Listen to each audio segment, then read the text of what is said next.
Israel দখলদারিত্বে বেশ পটু এ দেশটির বাসিন্দারা। 1948 সালের 14 মে ব্রিটেন যখন মধ্যপ্রাচ্যের মুসলিম দেশ ফিলিস্তিন থেকে চলে যায়, তখনই ইহুদিরা তাদের জন্য নিজস্ব এক রাষ্ট্র ঘোষণা করে। সেই রাষ্ট্রটির নামই হল ইসরায়েল। মধ্যপ্রাচ্যের মুসলিম দেশগুলোর মাঝখানে নিজস্ব রাষ্ট্র ঘোষণার পর থেকেই ইসরায়েল শুধু টিকেই থাকেনি, বরং তাদের পরিধি আরও বাড়িয়েছে। ফলে আরব রাষ্ট্রগুলোর মাথা ব্যথার কারণ হতে শুরু করেছে ইসরায়েল। প্রতিষ্ঠার ৭৫ বছরে বিজ্ঞান, প্রযুক্তি, অর্থনীতি বা সামরিক দিক দিয়ে বিশ্বের একটি শক্ত অবস্থান তৈরি করেছে ইসরায়েল। এটা সম্ভব হওয়ার পেছনে কাজ করেছে বেশ কয়েকটি বিষয়।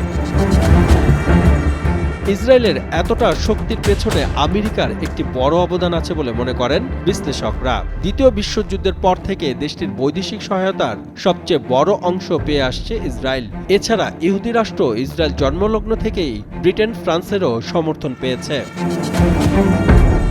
শুধু কি তাই, প্রতিষ্ঠার পরেই মধ্যপ্রাচ্যের দেশগুলোর মধ্যে একমাত্র ইসরায়েল গণতন্ত্র প্রতিষ্ঠা করতে সক্ষম হয় এবং সেই গণতন্ত্রকে সমর্থন দেয় ফ্রান্স, ব্রিটেন এবং আমেরিকা। পরাশক্তিদের বিশাল সমর্থন ইসরায়েলের ক্ষমতায়নে একটি বড় ভূমিকা রাখে। এছাড়া ইহুদিদের সাথে শিক্ষাগত, সাংস্কৃতিক, বৈজ্ঞানিক এমন নানা দিক পশ্চিমা চিন্তাধারার সাথে মিলে, যেটা আরবদের থেকে ভিন্ন। এজন্য ইসরায়েলকে মধ্যপ্রাচ্যে এক টুকরো পশ্চিমা দেশ হিসেবে গণ্য করা হয়। মিশর, জর্ডান, লেবানন, সিরিয়া, ফিলিস্তিন ইসরায়েলের কাছের প্রতিবেশী হওয়া সত্ত্বেও দেশগুলোর সাথে ৩টি বড় ধরনের যুদ্ধসহ আরও বেশ কয়েকটি ছোটখাটো যুদ্ধ করেছে ইসরায়েল। আর এর টিকে থাকা লড়াইয়ের পর দেশটির অবস্থান আরও শক্ত করে।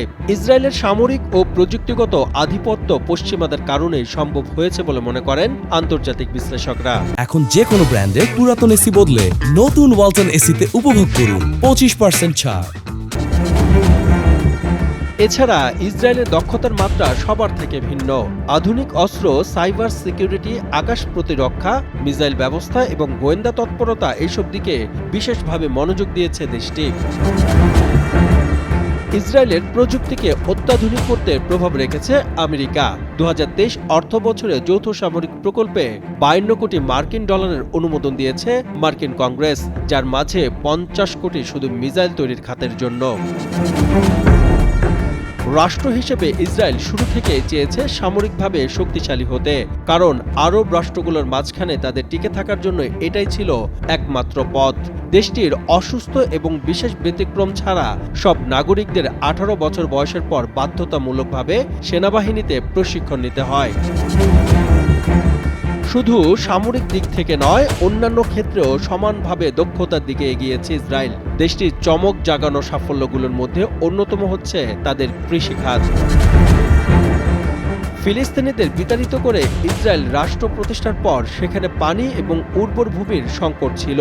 তখন অত্যাধুনিক সেচ ব্যবস্থাপনার মাধ্যমে মরুভূমিতে নানা ধরনের শস্য ফলানোর সাফল্য দেখিয়েছে ইসরায়েল।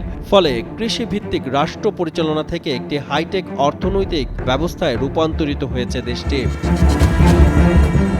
ইসরায়েল সামরিক, কৃষি, শিক্ষা, উদ্ভাবন এবং আন্তর্জাতিক সম্পর্কের ক্ষেত্রে দীর্ঘমেয়াদী চিন্তা করেছে।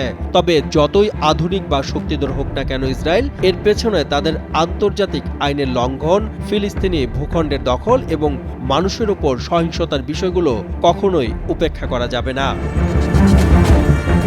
সাতমান সাকিব, কালের কণ্ঠ।